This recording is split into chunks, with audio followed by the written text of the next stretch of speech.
Welcome to the Tenaciously Resolute podcast.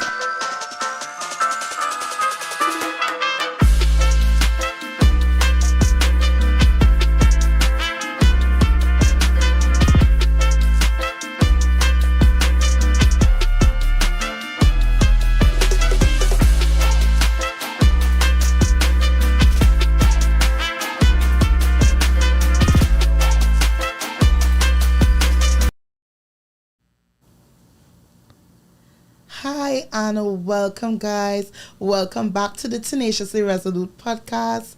I'm your girl Carice Nelson and I'm so grateful to be here doing another episode with you. So tonight we have one of my good friends from high school. We go back. Sixth form, we go back. And now I get to say that she is a child psychologist after all these years, and I would like to welcome to the podcast none other than my friend Miss Tyneille Graham. Hi Tyneille, and welcome to the podcast. Thank you. So happy to be here finally after a little bit of nudging. I'm here. Well, girl, I am really thankful that you decided to come and grace us with your presence. And guys, listen, Tyneille is so down to earth. If you have her as a child psychologist to your child, you certainly have a gem. I'll take it. Yeah, she has All no the choice. compliments. Of course. So tonight we're discussing corporal punishment in the Caribbean. You know, that becomes a really ticklish topic, guys, you know, because when does it move from corporal punishment and sparing the rod and spoiling the child to straight up abuse? Let's talk about it. Hey. So Tyneille, let's start from way back when, because we're Caribbean girlies and we grew up right here in Tobago, right? Right here. Right. Your parents, were they fond of a little corporal punishment, or did you grow up in a era that, you know, your parents would have probably known some information about taking it easy on kids? No to the second one. I got licks. I got good chair licks. But I would say that I learned very early that if I do a bad thing, I will get slapped. So I didn't get a lot of licks. I behaved, for the most part, I was a good child. I didn't have really outrulish ways. I was very afraid of that rod that you just spoke about. I did not. But what about you? Girl, I didn't care. I mean, okay, there's only so much licks that you could beat or do me for me to like really take you serious. And what you gonna do? What would you do? I remember being a child. No, I wasn't a bad child, but if I wanted to do something, girl, you couldn't. That sounds like a naughty child. That sounds like a child that would be in my office. Yeah, well, girl, thank the Lord. Hallelujah. That you weren't around back in the day. But I wasn't a bad child. I was a talkative child, and I tried my best to behave, but there were certain things. I remember, let me give you an example. I remember my grandmother used to tell me, don't go up the hill. Don't go up the hill, but up the hill have the mandarin tree. It have the cherry tree. It have the cashew tree. It have the plum tree. But why wouldn't you want me to go up the hill, right? Because my neighbor's kids also going up the hill. You're right. So she find that I must not go up the hill. I must stay in the yard. And I was not like a girly house girl, you know. You want to climb all the trees. I want to go and pick mandarin. I want to go and eat plum. I was always fat, so you know the timing. And I wasn't playing that game. I wasn't. So there would be times that my grandmother would be like, you're not listening. You know, and you know, a little and a chubby, so you know, you might collect a little pinch. They're bringing a pinch on you, girl. That was all? And from Granny? What all? You're getting two slap as well. Granny, know, I thought Granny was one in gentle parents. Oh, please, gentle what? You understand? Yeah. But, I mean, most kids, especially when they grow up in the countryside, you know, fruit trees, you're reading that on the way home. Yeah. You're reading that, or you know, when you grew up in the community long ago, not even like walking home after school, you're picking mango, you're stopping by the plum tree, them kind of thing. Plum tree. Not the ones you're supposed to, but those are not yours. People jumping fence, sharing with their friends. Thank you. And people complaining, and long ago the news would reach home before you reach home. All the time. So you would get a hot slap waiting for you. And I never understood them because they didn't have no cell phone.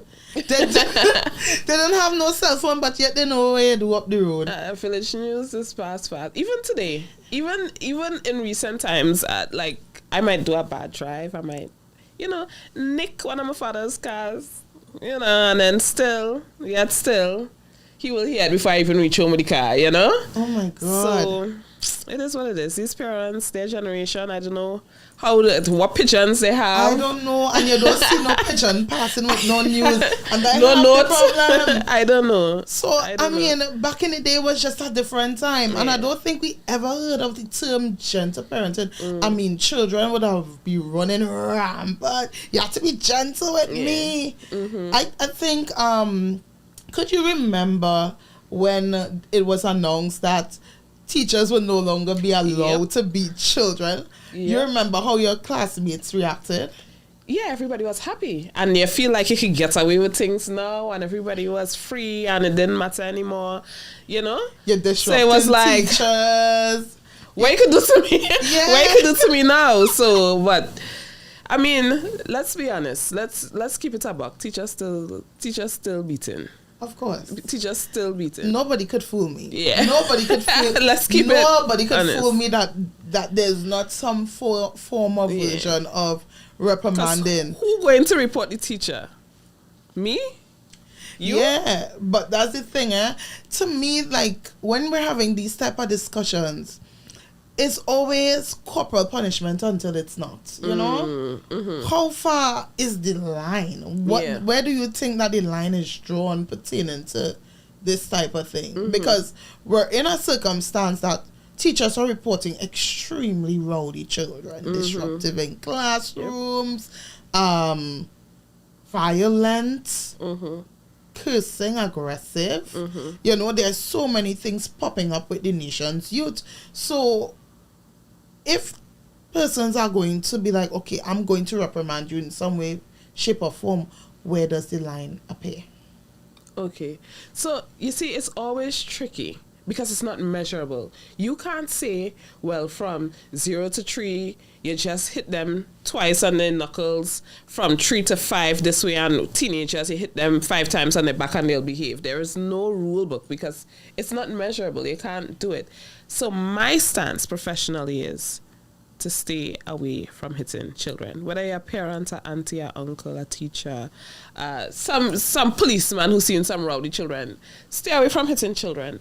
Because I feel as though, let me remind you, in my professional opinion, I don't like it. I think it's wrong. I think you're doing more harm than good.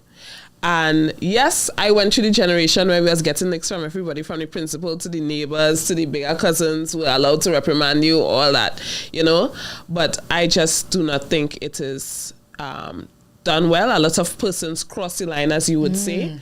We have teachers who used to do it just to embarrass children in a way of changing behavior. That was their mindset then. We have teachers taking it too far. Some of them used to wet their own belt and beat children. Oh gosh. Long time it was ridiculous. You ever hear people talk about soaking belt in pee? Yeah. I remember hearing that, but they had to soak the leather belt in pee. Yeah. And I just Why are we collecting pee? Why are we collecting pee? You collecting pee from morning to bust somebody's child here in the afternoon. Like, what in the world was happening long ago? And I'm sometimes I think that because things are traditional doesn't always make it right. Right, yeah. You know what I mean? So because this is how we used to do it for decades or for generations, we don't want to change the recipe. But we always tend to I don't know, what were they looking for? We try to demonize things that are outside of our culture. So when we hear things like gentle parenting or, even something just on persons not to be the children, like white people thing, and I don't want to bring them first world country thing down here, and etc. etc. But before you demonize it, why not try it and see if there's another way to change the behavior or to have a behavior that you want displayed with the child to actually come out, just through something different. But I also don't agree with you. Tell me. Because now there's gentle parenting and some of these kids aren't gentle. Yeah. Some of these kids bad. You understand? I had my share. They are not in no type of soft talking, guiding, none of that. And some of them basically come from families that the whip is the only thing that has a say, you know? So when you're trying to gentle parent somebody, is like, as a teacher, can you meet in the middle of the way, or a godparent or something? How do you do this? How you have to actually be the parent doing the gentle parenting, or does that apply for everybody? This is my thing, right? I think you said it earlier too. You kind of started with that. How much beat you could beat. Like, after a while, these children, they become numb to it. It doesn't matter anymore. They don't care for it, you know? Because it's not affecting them in any way. Yeah, I will do it and I'll get my 2-slap and life goes on. That is their mindset now, you know. But if you actually take time to find out why they're doing what they're doing and have a conversation, and persons tend to think that gentle parenting is soft parenting, is, Johnny, don't do that. Johnny, mommy doesn't like it when you scream and shout. Johnny, you know, you could be stern. You're just not being rough. Gentle parenting is just not being rough. Rough as in physical? Both. Because sometimes we could become, as the adults, because we compare children to adults, right? So as the adults, we have this way of thinking, because you are the adult, you are the authoritarian. So you have to be macho and beat your chest and show, I am man. You child, you listen to me. But you don't have to do that to get that same message across. Because I don't do it. And yet still my children listen to me. Because I take the time to find out what the needs are. Listen to them, what the problem is, what is the issue. But a lot of times, adults, they just rush in. He's too rude. You see you? I'm not talking to you and I'm not reasoning with you. And children saying, well, mommy not going and talk to me, daddy not going and talk to me. So hence me having an attitude, because them not going to listen to me anyway. You get what I'm saying? So it just breaks down that communication, and everybody's just doing what they want. They're just operating out of emotion rather than reason. Yeah, but the thing is, you see, some of those concepts that you would have spoken to, you know, reasoning and talking, communicating. I mean, parents struggle with those basic concepts on their own. So what makes you feel as though they are going to be able to put that across the children? Like, there's no parenting class or no guidebook when you're making a child. And we have a lot of young people making children early, but that's changing worldwide. Thank the Lord. Right? Praise the Lord, glory. We like to see, you know, pregnancies in the 30s where people, you know, prefrontal cortex have developed. Amen, hallelujah. Amen. Right? But for the kids that would have made kids, you know, you can't really, you haven't learned that. Nobody taught that to you. How do you start? Well, let me, there are, you said there are no parenting classes, but there are. There are, right here in Tobago. You could go to the Division of Health and sign up I think at least once a year. There's a cycle for parenting, just parenting classes, and they take in a few parents, less than 20, I believe, per cycle, and they talk about all these things: communication, they talk about discipline, they talk about with the same things we're talking about today.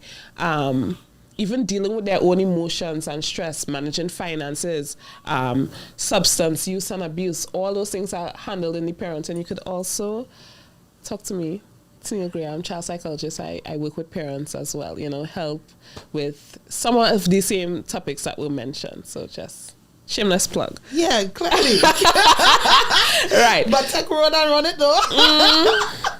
But very well. Yeah. But I'm so happy that you spoke about that resource, because that is something, I mean, I think I would have heard about it in passing, but do people actually like people come and they learn a lot, and we get a lot of great reviews. There's also co-parenting. So for parents who aren't necessarily together, they're divorced or probably never even married, and they share children or a child, whatever, we have a course, a cycle that goes on for them as well. So there are resources out there.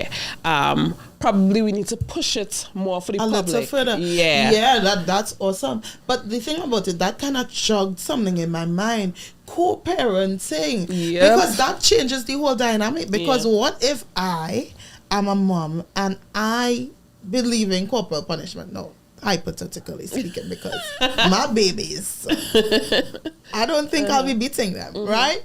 But if I hypothetically think that I won't beat my kids, but my husband believes, okay, spare the rod and spoil the child, so he blazing them. How does that work in a co-parenting? Now, everyone in the picture is a parent. Right. How does that work? So, easier said than done, right?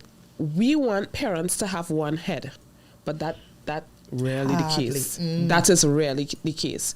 But we want it so that parents will at least be able to communicate to say, what is the outcome that we're looking for? We want Johnny to actually improve on his grades, or we want Elizabeth to not run away when school over and go online with your friends and them and to actually come home. So if that is what you're trying to achieve, how are we going about it? So you kind of work backwards rather than Johnny doing bad in school, Elizabeth always running away. We get beat first and they will change their behavior. So you want to talk about the desired outcome and then work back. What's the best way to sort that out?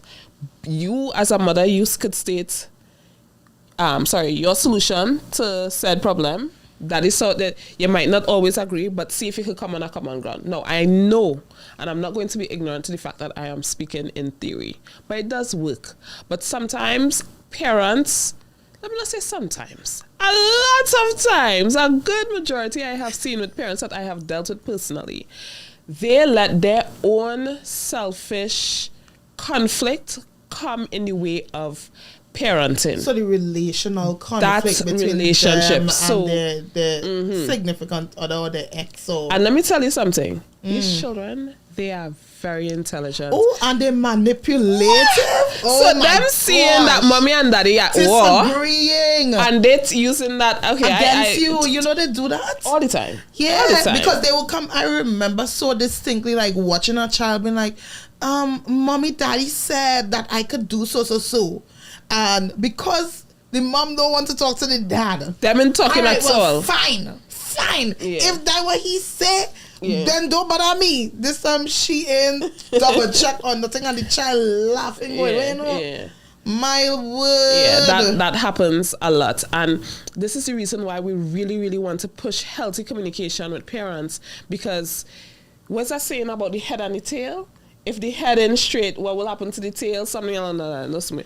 Well, I think the other analogy that I know is that the tail can't wag the dog. Exactly. Exactly. Wag the tail. Precisely. So we want to make sure that there's one head, and that they agree and they're able to communicate.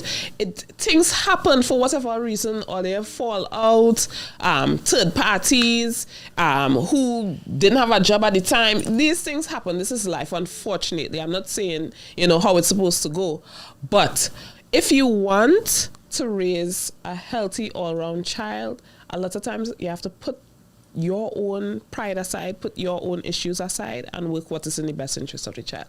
Wow. So even when it comes to I'm bringing it back to the gentle parenting and stuff, I really hope that parents not working off of emotions, because when parents talk to me about hitting the child, corporal punishment, I ask them, well, why? Why are you hitting the child? Well, they break the TV.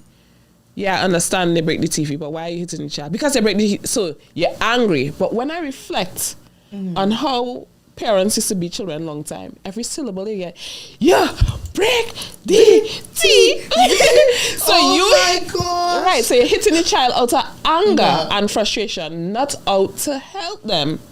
You understand where I'm going with this? I don't think there was ever a point of helping. There was no. This was a situation that you had to understand what I was experiencing. Exactly. So you're getting, and that's the thing, and they really used to break it down in syllables. They used to break it down in words. You felt every single word, every letter. How much time I got tell you? If Johnny had 5 apples.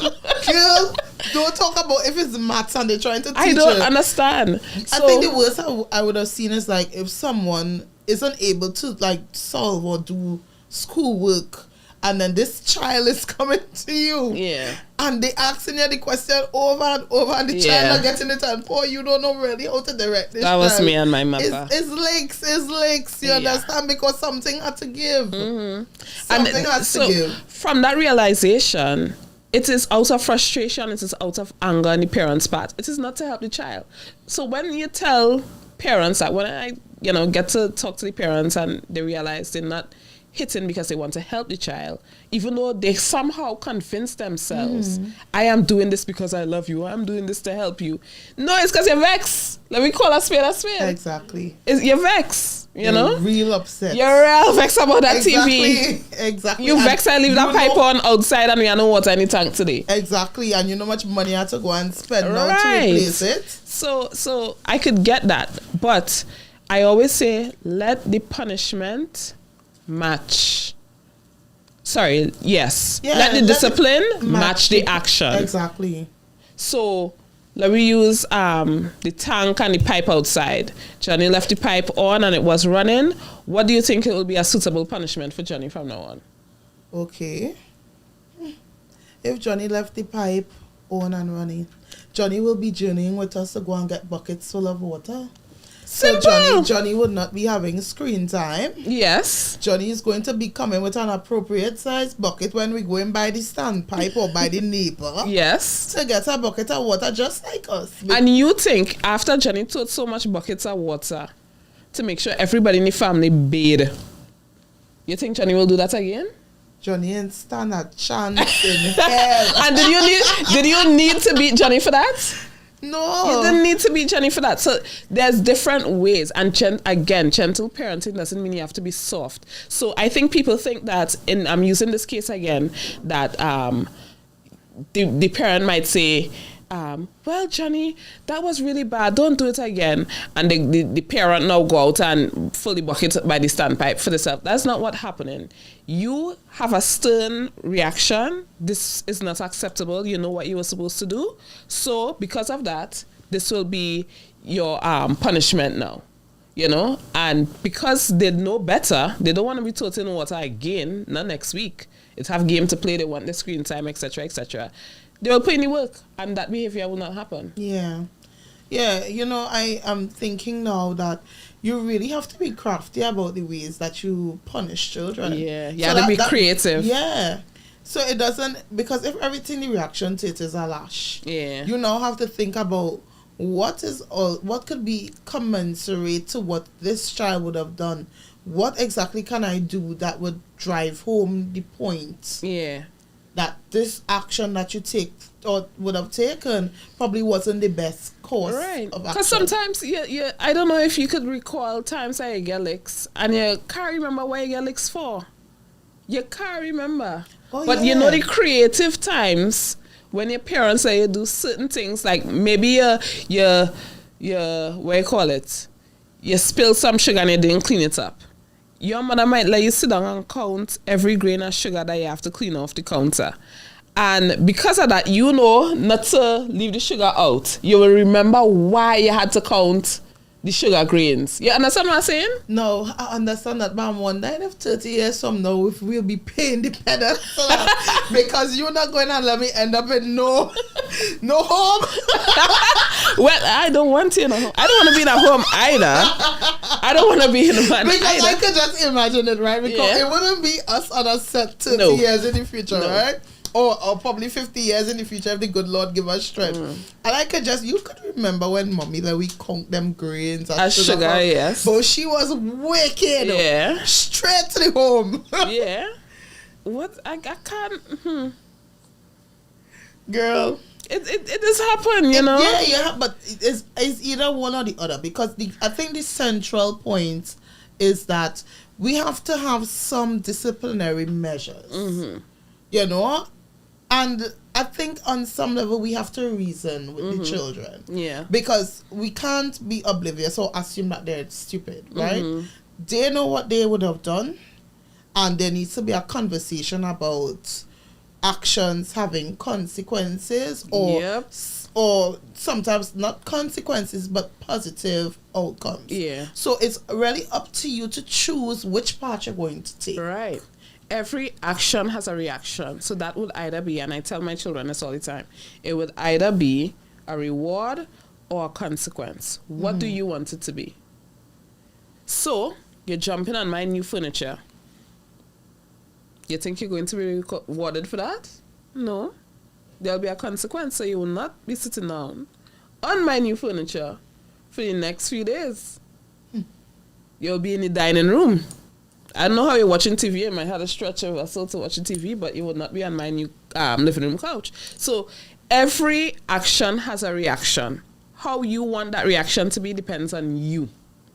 Yeah, that's think. Yeah, you really have to think it through. And that is my goal with children. I want children to be able to reason within themselves, to think about what they do before they act. We have a lot of children just going with the flow, you know, and that's fun, but still remember every action has a reaction. That's so true. Yeah. But you know, as you mentioned that there has to be a consequence. In this day and age, the main thing that these children are addicted to are their phones or the tablets. Yeah.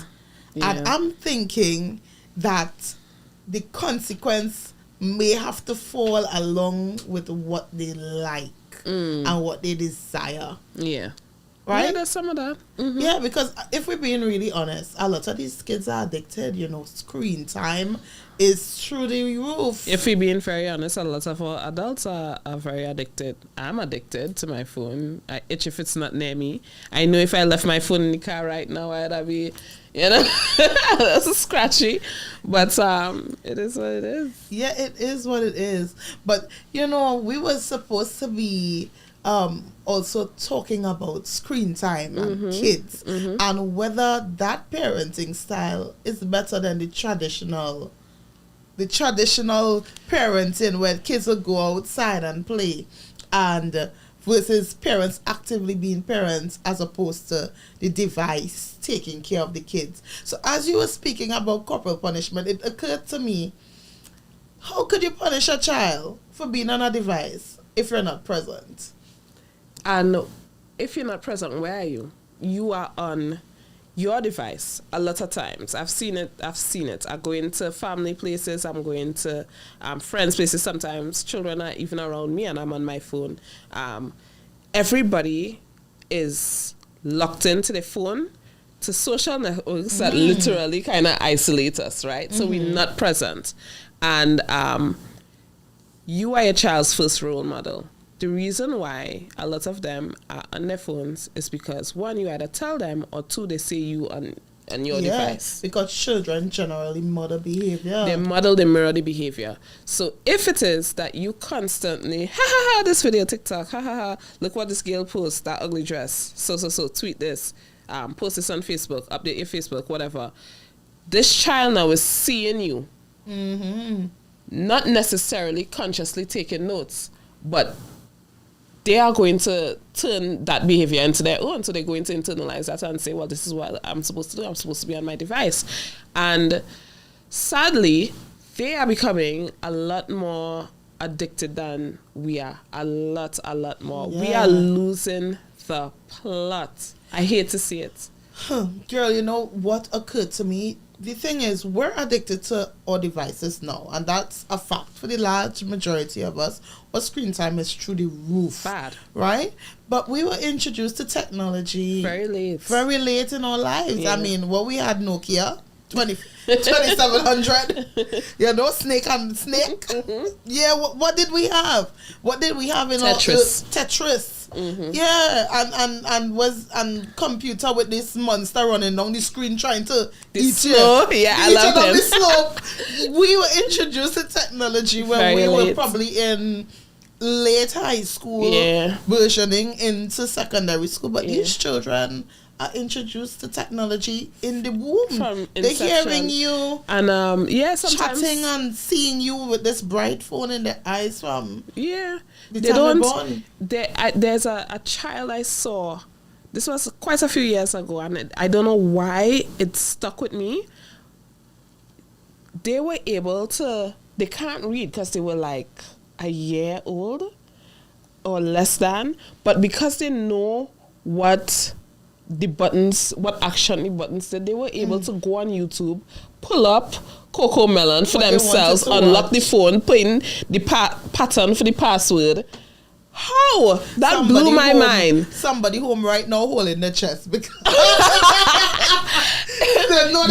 that's exactly what happened. And they're doing it under two, and they're doing it sometimes under one. They're crying for your phone. Right now my father can't even do that. Yes, Billy, I'm talking about you. Yeah. So and these 2-year-olds are able to do it. What? Yes, I'm sure. Poor Billy. That's my daddy, guys. Yeah.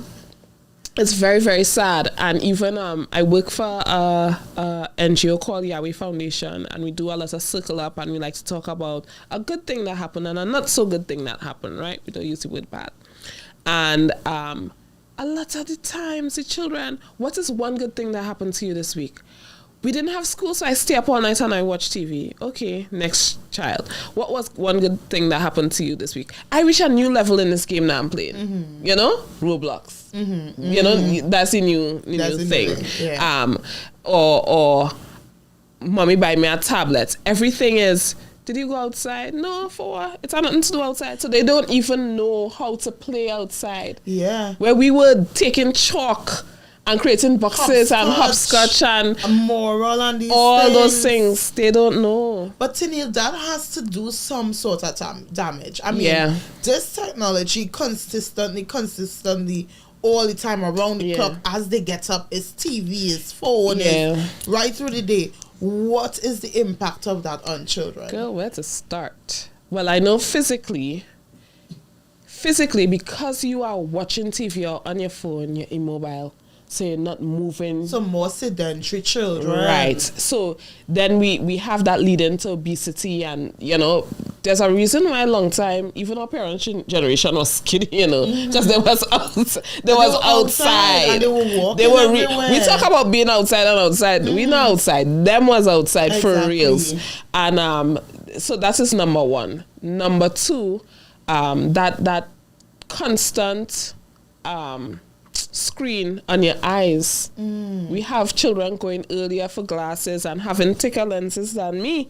You know, that blue light is not good for you. Wait, secondly, so in the future we should be heading into that direction, because that's what the money making. I might need to open a eye care store. Probably. I'm telling you, even children going for glasses like underneath the age of 5. Yeah. Wow. Even the posture. Some persons getting little humps on the back of their neck. It's actually real things because they always hunched over on the phone. I was wondering why I was getting that. Oh my God. Not you figuring it out live right here. On TV. No. Yeah, because you're always hunched over and you're looking at your phone, and even we can't do anything, especially with ChatGPT. ChatGPT, do I turn left or right? ChatGPT, do I drink water now or in 5 minutes? You know, everything we doing on our phone. ChatGPT is ruling. It is making us dumber. No, and you know, am I not grateful for it? Yes, but it is making us dumber. No, but I am really concerned. It is concerning. With ChatGPT, like, if you know you could get an answer to anything, why learn? Right. Why? So it's that was something I wanted to talk to about. It is making us lazy, right? And cognitively, it must be slowing mentally, down. that's a whole different topic. Mentally, it's making us lazy. One thing, and it's part of my business name, right? Mm-hmm. Imaginable Life. The child. When you think of a child, I grew up on Disney. I'm a Disney child. Imagination. A child's imagination is so important. It helps with their creativity, and creativity doesn't mean drawing flowers or, you know, sand on a beach. You know, we love to draw them beach pictures, but it's about problem solving. It's about negotiating. It's about how to meet new friends, how to approach persons, and just, you know, socializing. All that is under creativity, you know. And we are losing it because they only know one way. And if they are only doing it online through social media or Roblox or whatever games they have, it is limited. You ask a child now, okay, let me not say now, but there are some children who are unable to create scenarios or to say, tell me a story. Also, that's probably why They're teachers limited. are now struggling Right. in that English department Yes. where children can't Because imagine to do creative writing. They're probably struggling a because whole they're lot. not outside playing. And they only have the concepts that they meet on the screen. Basically. My So long God. time where we had nothing but sticks and stones and leaves. I could have pulled Caris, I could have pulled Francis, Tyneille, whoever, and I say, we're making a cooking show. Who could make the best show? We have no fruits there. We have no fruits. We have leaf. and you're using the dirt as sand and Exactly. salt and black pepper and everything and Exactly. smell this and mud pie and whatever. And we start to get creative with what the resources that we had. And we were able to fight and fall out and come back together because we dealing with things in real time and there's no pop-ups coming up and saying, you have failed, please try again. That wasn't happening where we had to do the same routine over and over. We had creativity. Yeah. We were able to explore. But it's true, you know, because Yeah. we didn't have any major sort of toys or anything to, you know, really grab our attention after a certain age. Because you would have had dolly and car, right? But there was a point that you had to figure it out from there. Right. You understand? It wasn't just about read a book. It's like how to play with yourself, how to entertain How yourself. to entertain yourself. And so these children, I hear them saying, Auntie, I'm bored, Miss Graham, I'm bored. It have nothing to do. And I would look around. I was in a camp recently. And I look around. And I see about 50 children sit down talking about the board. I could never remember being around 50 children in my childhood and being bored. Girl. I was not even a social child. I was very introverted. I was very quiet. So, but yet still, I was not bored around other children. Talk to Ram Queen. Look, Ram Queen over there.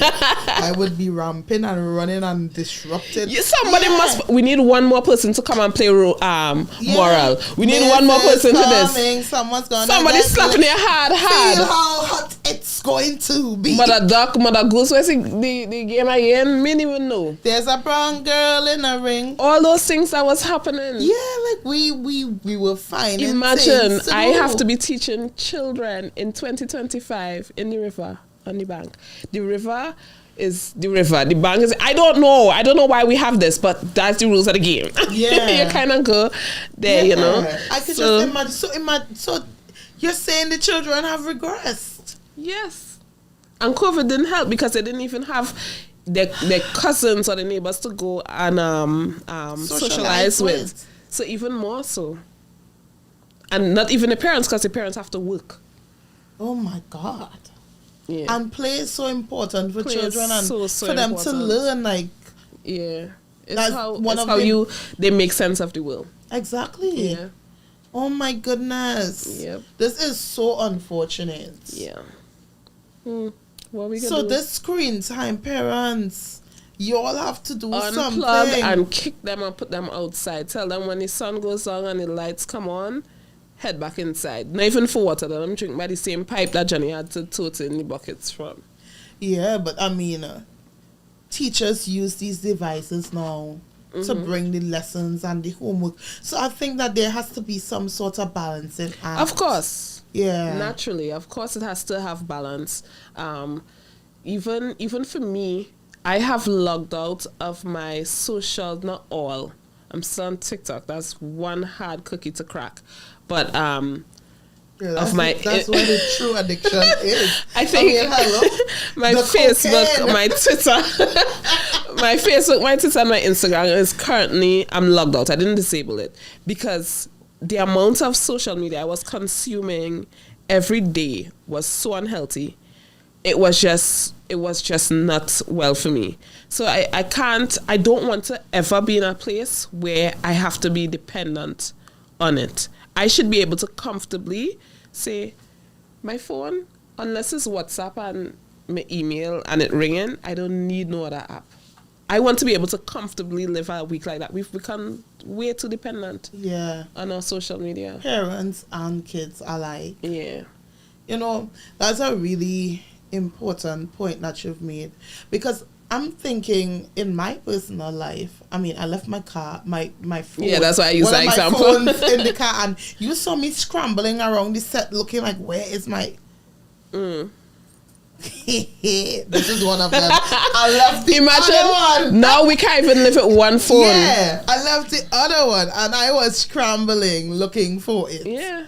And we have persons, the average person have at least one phone, but a lot of persons have three. I have three phones. I don't want that whatever spirit walking with 3 phones. I don't want. I have 3 phones. That is too much. Phones. I can't remember the lyrics to the song. But yeah, I have to keep my phones on me. Yeah, oh my God. Yeah. Well, wow, guys, listen. I mean, the social media era and age has taken us by storm. There's no walking back, really. Mm-hmm. But we truly have to get out more, you know, even as adults, like, or leisure time can't be doom scrolling for hours, because you will scroll for hours. Like, I think especially with TikTok, you're always looking for that next dopamine hit. Oh gosh, that's so true. You're always looking, like, you find something you love, share it with everybody. You know, you share it with everybody, and then the next one, okay, that one was fine. The next one was fine. That was fine. This one, like laughing. Mm-hmm. You know, you chuckle here, chuckle there, and then 10, 15, 20 scrolls later, again. Like, they have figured our minds out. And then now they're doing things where on TikTok, that's one of the reasons I haven't logged out, is to upkeep my streak. So I have a streak, I think, for 400 days. I have a streak pet, and you could only feed it if you send a TikTok to a friend. So me and my friend Tyneille, we have, and Gave, we have streaks going for like almost 400 days where we have to send a TikTok to each other. And that is their way of trapping you. Oh, well, I didn't know you could get pets on TikTok. You could have pets. You probably should not tell me that. Tyneille, why you come here telling people they could get pets on TikTok? I'm sorry. I didn't know this. We need to touch some grass. Because next thing they offer me a cat or something. And you get to name it and everything. Oh my God, nah. It's so cute. Nah, but that's interesting. But we need to touch some grass. Yeah, the one outside, not the social media grass. No, outside, please. You remember Farmville, where people weren't planting in real life. People were growing potatoes. Your producer laughing. People were planting producers online and weren't planting potatoes online, and corn and harvesting. Ask them to go outside and do that now. Never. My granny have a garden. I was never, but best believe I was on Farmville, just like, oh no, I need to reap, I need to do sell this, I to get this new tools. Girl, we like social media really had a strap, like, for real, you know. It did. Look at how Candy Crush people reaching 300 and harassing you on Facebook about spending money to buy certain things for Candy Crush. Don't talk about Ludo. Oh God, girl, that was a hot mess. What we need to do is seriously go back to the toy store. You see why Toys R Us and all them stores closing now, and buy them board games. Invite your friends over. Have more real community. Yeah, real games. We need community. Remember a long time in sixth form how we always used to be busting Uno? Oh yes. Oh my God. And that was it. That was good. So good. No matter where the line was, we could go Trinidad. We could go on the beach. We had a pack of Uno, and we need that. Nobody was telling me before. It kind of helped us to learn how to argue and not take things too personally, and be able to rebound from being upset and vexed with Tyneille because she sneaked a draw for family because it was real disgusting. I'm telling you, it was a religion. That you're here so I could tell you in person. Y'all were horrible. You understand? You don't want to come around me with Uno. Not even now. Sometimes I have some little children and I say, no, you're not going to win this game. You have to let me win. You're adults. You will learn today. This is why you are in my office. Because life doesn't. You like to cry. I hope you like to cry. You will learn. Monopoly. I am so sorry. You're about to. Go to jail. I'm so sorry. These things where online, they're not teaching them that, you know, you can't always get the way. They have to learn to regulate their emotions and move on with life, communicate with persons after. What's the other one? And bust a draw 4 and play the Black Caribbean way. Put 2 draw 4 and then a draw 2 on top of that. Exactly. Ask them what color. Ask them what color. Sorry, see, I didn't edit this out. No. I don't like that. This is like. That's exactly They how need it to learn. needs to They be. need to learn. That's exactly how it needs to be. Because kids literally don't know how to navigate challenges and circumstances now. Like they lash out, they start crying, they have a whole meltdown, a tantrum, they flip the board and walk off. Yeah, like they need to learn how to regulate themselves. They have been way too pacified. So yeah, I say touch grass, buy that Uno, buy that Ludo, Monopoly. Oh gosh, I don't think I could play Monopoly. I think my friends banned me from Monopoly. But you know, everybody knows. I know my limit now. I know my limit. So yeah, you know. I'm so proud of you. I've grown. I've grown. But that was some excellent information. Tyneille, it was so amazing having you on the podcast. Nice and I'm so happy that you came with a candid energy, because guys, when it comes to the babies, we have to get real with it. Yes. You understand? These kids are our future, and outside of them being our future, you know, in our present, they are our joys and or eyeball, you know. So we have to do the best that we can for them. I hope you all were able to take something from this episode. I'll allow Tyneille to give us another plug, because we'll need to know how to contact you in case we have some errant babies that need some reprimanding in a positive way. So Tyneille, tell me about the business and how we could get onto you. Right. So my business name is Imaginable Life Mental Health Services. You could find me on Instagram and on Facebook, or you could just WhatsApp me or call me, you know, 463-0716. So I'll say that one more time, 463-0716. And I know I said I unplugged from my social media, but that's my personal, my business. No, that's still very much online and active. So you could always just reach out and let's have a chat. Okay, awesome. So guys, hit up my friend. Yeah? Hit her up. Check out the business page.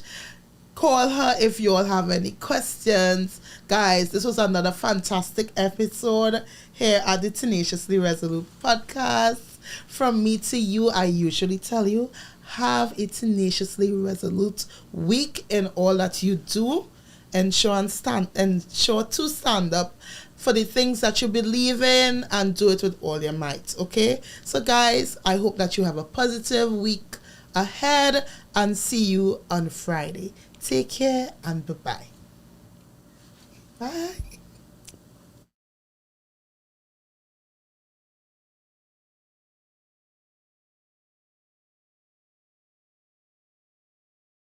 Welcome to the Tenaciously Resolute podcast.